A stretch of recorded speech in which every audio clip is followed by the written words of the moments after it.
नितिन लवानिया आप सभी का हमारे YouTube channel the study planet पर स्वागत करता हूं। तो दोस्तों, पिछले वीडियो में मैंने आपको चक्रवृद्धि ब्याज में किस्त की राशि निकालना बताया था।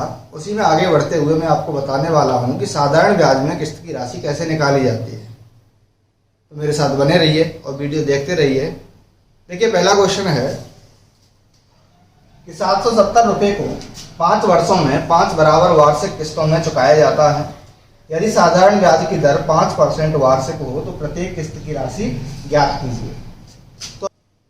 तो देखिए, जो हमारे पास क्वेश्चन है उसमें दिया गया है कि कुल 770 रुपये चुकाने हैं, 5% की दर से चुकाने हैं और 5 ही किस्तों में चुकाने हैं। तो तरीका क्या होगा कि मान लो जो हमारे पास पहली किस्त है वो पहली किस्त है कितनी, 100%।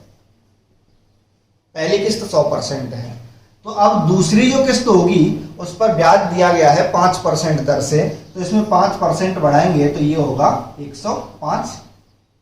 अब तीसरी किस्त की बात करें तो इसमें 5% फिर से बढ़ जाएगा तो ये हो गया 110। उसके बाद चौथी किस्त की बात करें तो इसमें 5 और बढ़ाएंगे तो ये हो जाएगा 115। और पांचवी किस्त की बात करें तो इसमें 5 फिर से बढ़ा दिया तो ये हो गया 120। ये 5 किस्तें हो गई। और अगर 5 किस्तों की राशि को जोड़ दिया जाए, इन सब को जोड़ दिया जाए तो बराबर जो है वो कितना चुकाना था हमें, 770 रुपये। 770 रुपये चुकाने हैं। तो देखिए, इनको जोड़ा जाए 100, 200, 300, 400, 500, ये हो गया 20, 15, 35, 10, 45 और 5, 50। तो इनको जोड़ने पर आया सभी जो किस्तों की राशि हुई वो हुई 550% और हमें चुकाना था 770 रुपये। तो 550 की वैल्यू 770 है तो एक की वैल्यू क्या आएगी, 770 बटे 550 गुणा करेंगे किस्त की राशि निकालने के लिए 100 का। अब देखिए, 0 से 0, 11 से 5 बार, 11 से 7 बार, 5 से कट गया 20 बार, 20 गुणा 7 करेंगे तो आंसर आएगा 140 रुपये और यही होगी हमारी किस्त की राशि। तो देखिए, ऐसा ही दूसरा क्वेश्चन देखें कि 2210 रुपये को 4 वर्षों में 4 समान वार्षिक किस्तों में चुकाया जाता है। यदि साधारण ब्याज की दर 7% वार्षिक हो तो प्रत्येक किस्त की राशि ज्ञात कीजिए। अब की बार जो हमें चुकाने हैं वो है 2210 रुपये। 7% की दर है और 4 किस्त हैं। तो मान लिया जो पहली किस्त है वो हो गई 100%। पहली किस्त 100 है तो दूसरी किस्त में जितने परसेंट है उतना बढ़ाएंगे तो ये हो गया 107%। तीसरी किस्त में यहां फिर से 7 बढ़ाएंगे तो ये हो गया 114%। और चौथी किस्त में फिर से अगर 7 बढ़ाया जाए तो ये हो गया 121%। और इन चारों किस्तों की राशि को जोड़ दिया जाए तो बराबर में जितने चुकाने हैं वो आएगा 2210 रुपये। देखिए, इनको जोड़कर देखें, 100, 200, 300, 400, 7 और 14 21, 21, 21, 42, तो ये हो गया 442%। तो इतने की वैल्यू 442 की वैल्यू 2210 है तो एक की वैल्यू क्या होगी, 2210 बटे 442 और गुणा करना है प्रत्येक किस्त के लिए 100 का। तो गुणा कर दिया 100 का। अब यहां से अगर काटें तो देखिए 442 से डायरेक्ट कटेगा 5 बार, 5 का गुणा 100 में करेंगे तो किस्त की जो राशि होगी वो आ जाएगी 500 रुपये और यही हमारा आंसर है। तो एक टाइप का क्वेश्चन किस्त में साधारण ब्याज में ये बनता है कि अगर हमारे पास जितनी किस्तें हैं उसमें से एक 100 मानिए और उसमें दर जो है उसको बढ़ाते चलें, जितनी किस्त होंगी उनको जोड़कर टोटल जो अमाउंट है उसके बराबर रखेंगे, आंसर आ जाएगा। अब साधारण ब्याज में किस्त को लेकर एक दूसरे टाइप का क्वेश्चन और बनता है। अगर हम उसकी बात करें तो देखिए क्वेश्चन क्या है। क्वेश्चन दिया गया है कि एक मोबाइल का नगद मूल्य 1500 रुपये है, परंतु इसे 350 रुपये के तत्काल भुगतान तथा 400 रुपये की 3 समान मासिक किस्तों में भी खरीदा जा सकता है। तो साधारण ब्याज की दर ज्ञात कीजिए। हमें दिया गया है कि कोई मोबाइल है, उस मोबाइल का नगद मूल्य कि अगर कोई व्यक्ति तो नगद देकर खरीदेगा तो उस मोबाइल का नगद मूल्य जो होगा वो होगा 1500 रुपये। पर इसे किस्तों में भी खरीदा जा सकता है। उसके लिए क्या करना होगा कि तत्काल भुगतान करना पड़ेगा, खरीदते टाइम देना पड़ेगा। कितना तत्काल भुगतान हुआ, 350 रुपये का। 350 का तत्काल भुगतान हुआ है। अब क्या करना है कि 400 रुपये की 3 किस्तों में करना है शेष राशि को। तो 400 रुपए की 3 किस्तों में और करेंगे, 4 गुणा 3 हो गया तो 1200 रुपए किस्तों में दे दिए। तो 350 पहले दिए थे, 1200 रुपए किस्तों के रूप में चुकाए, तो इसका मतलब ये हो गया टोटल उसने कितना चुकाया, 1550 रुपए। मोबाइल का मूल्य था 1500 रुपए, पर उसे अगर किस्तों में खरीदा जाता है तो इसका मतलब होगा कि उसका मूल्य हो जाएगा 1550।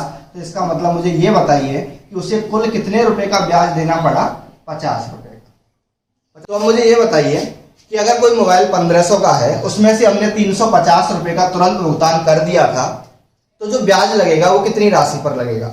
1500 में से 350 तुरंत भुगतान कर दिया, तो इसका मतलब अब जो ब्याज लगेगा वो ब्याज कितने पर लगेगा, 1150 रुपए।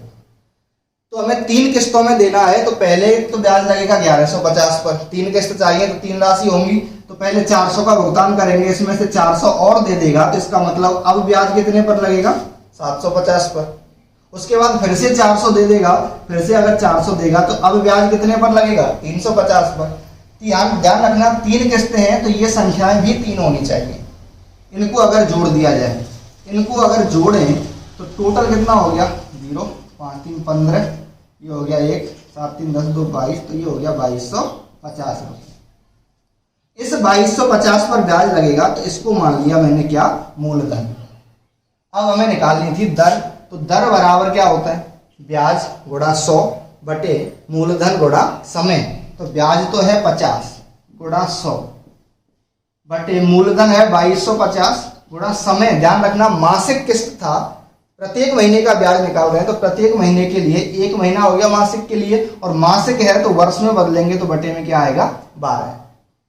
ये 12 चला गया ऊपर, देखिए 0 से 0, 5 से कट गया, 5 चौके 20, 25, 45 बार, 5 से ये फिर कट गया 9 बार, और 5 से ये कट गया 20 बार, 12 ऊपर गया, तो ये हो गया 20 गुणा 12 बटे में आया 9, 3 से कटा 4 बार, 3 से कट गया 3 बार, तो ये हो गया हमारा 80 बटे 3, भाग देंगे तो ये आ जाएगा 26 सही 2 बटे 3%। तो इस तरह का अगर क्वेश्चन आता है तो हमें ध्यान रखना है कि पहले तत्काल भुगतान कितना है, कितनी किस्तें हैं, ब्याज कितना हुआ, इस तरह से यहाँ से आया 50 रुपए। इसलिए मूलधन कैसे निकालेंगे कि जो राशि है 1500, उसमें से 350 तुरंत देकर आया था, तो जो बची हुई राशि होगी उस पर ब्याज लगेगा। तो पहली संख्या आई 1150, फिर से 400 का भुगतान कर दिया 750, फिर 400 करेगा तो 350, 3 किस्तें हैं 3 ही संख्याएं लेनी है, तो ये आ गया 2250 रुपए, और ये होगा मूलधन। और मूलधन अगर पता है तो दर निकालने में कोई समस्या नहीं होनी चाहिए।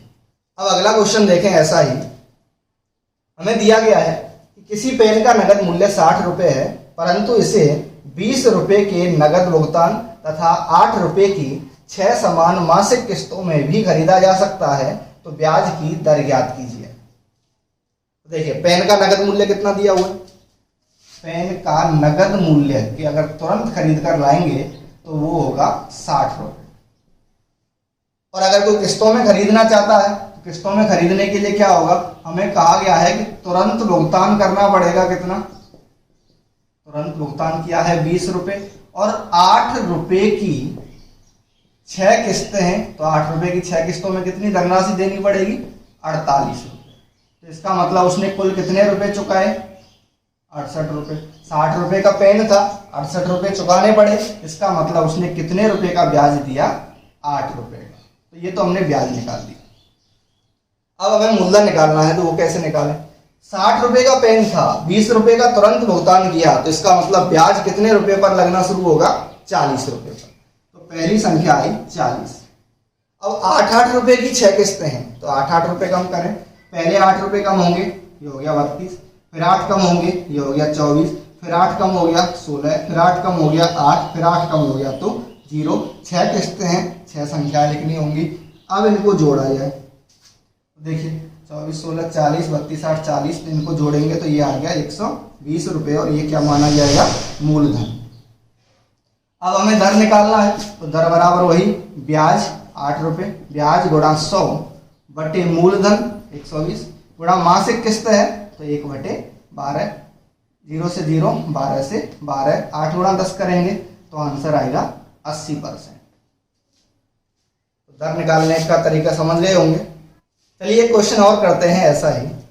हमें दिया गया है कि 10 रुपए के ऋण को 1 रुपए की समान 11 मासिक किस्तों में चुकाया जाता है, तो ब्याज की दर ज्ञात कीजिए।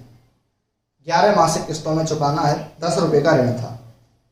तो देखिए जो ऋण है वो तो दिया गया है 10 रुपए, और 1 रुपए की 11 किस्तों में चुकाया है। 11 किस्तों में अगर चुकाएंगे, 11 किस्तों में चुकाएंगे मतलब कितने रुपए देने पड़ेंगे? 11। 10 रुपए का ऋण था, 11 देने पड़े, इसका मतलब जो ब्याज होगा वो कितने रुपए का होगा? 1 रुपए का।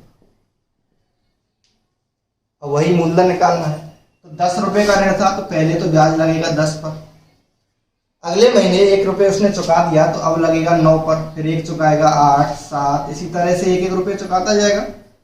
हमारे पास 11 किस्तें हैं तो 11 संख्याएं होनी चाहिए, 1 2 3 4 5 ये तो 10 होगी। अब 1 में से 1 और चुका देगा तो 0, और इन सब को जोड़ा जाए तो 1 से 10 तक की संख्या है, जोड़ना आसान है, तो इनका मान आएगा कितना? 55, और ये हो गया हमारे पास मूलधन। मूलधन है 55 रुपए। अब हमें दर निकालनी है, तो दर बराबर ब्याज गुणा 100, ब्याज था 1 गुणा 100 बटे मूलधन है 55 गुणा मासिक किस्त है तो 1/12। 5 से ये कट गया 11 बार और ये कट गया 20 बार, 12 गया ऊपर, 20 गुणा 12 करेंगे 240 और बटे में है 11, 11 का भाग दीजिए तो 11 दूनी 22 बचे 2, 11 एकम 11 बचे 9, तो 21 सही 9/11%, और ये होगी हमारी दर। तो उम्मीद करता हूं आपको साधारण ब्याज में किस्त की राशि निकालना आया होगा, और अगर किस्त की राशि दे रखी है और तो दर निकालना भी आ गया होगा। अगर पसंद आई हो वीडियो तो कृपया हमारे चैनल को लाइक करें, शेयर करें और सब्सक्राइब करें। धन्यवाद।